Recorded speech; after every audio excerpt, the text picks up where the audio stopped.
Hey, P Taggers, Israel Allen here, Director of Education, where we are talking about training clients. So, welcome to another episode of Coach's Corner, and we're talking about the experience, right? We're talking about the ride, right? That is the trainer-client relationship. So let's dive right in.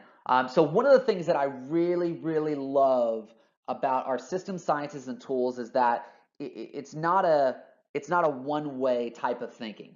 You have different options in how you plug and play, how you use certain questions, certain tools, certain systems as ingredients into a recipe that you take and bake and make it your own.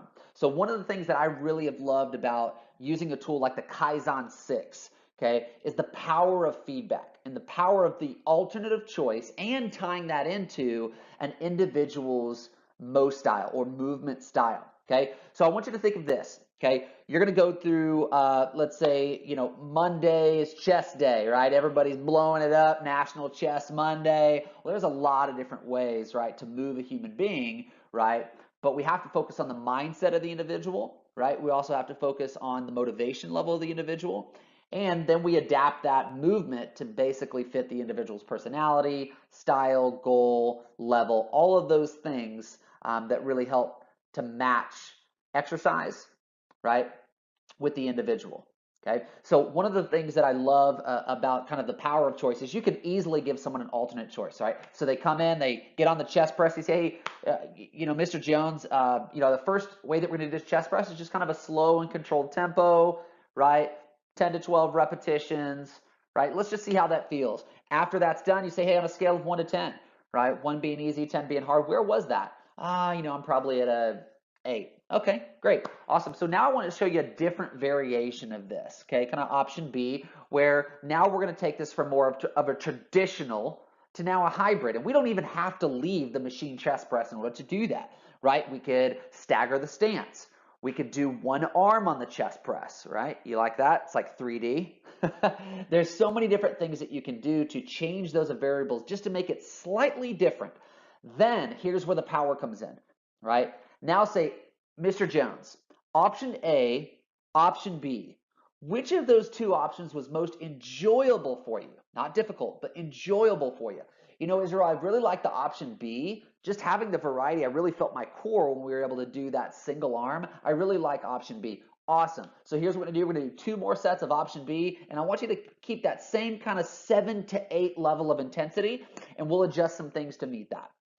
As simple as that. You can apply that same thing to cardio. You can apply that same thing to a lat pull down. You can apply that same thing to a squat, right? Small changes make a big difference. But again, don't guess, assess. And how we do that is we ask, hey, option A, option B, which of those do you most prefer? Show them first, have them do it. Don't talk them through it, right? They got to feel it. Then option B, right? Tell them about it, show them, and then have them do it. Tell, show, do, right? Then the one that they want the most, hey, I really like option A better. Awesome. 1 to 2 more sets at the given intensity. It's that simple. Change the game and how you train, right? Train differently, think differently, plan differently so you can get results that other people won't. So hopefully this was beneficial for you. Again, refer back to your PDQ specific to the style questions, because this is essentially what we're trying to ascertain is what is their movement style. When you find out that out of the option A, option B, they typically like kind of the wacky option, they're probably more progressive. And so as you start to think about your program design templates, you can already start to kind of build that in, right, to your recipe, knowing that they typically like kind of the wacky version of the exercise. Now you're not guessing, you've already assessed, and now you're going to basically build that recipe based upon what they've told you. So they're guiding the workout. They are basically co-authoring the program design, which is exactly what you want to train clients effectively, keeping them more motivated, keeping them coming in. If you're a trainer that really struggles with no-shows, I really would encourage you to apply this steady for 2 weeks and see the difference in your no-show rate drop. Okay, so the other tool that I want to encourage you is after the end of that session, again, you can apply the A and B, A and B, A and B, but the greatest litmus test of all is if you can go through the Kaizen 6 and say, hey, over the course of the next 30 days, what are the things that you really want to see us target on? And then what was maybe the one thing that really jumped out today that you really, really love?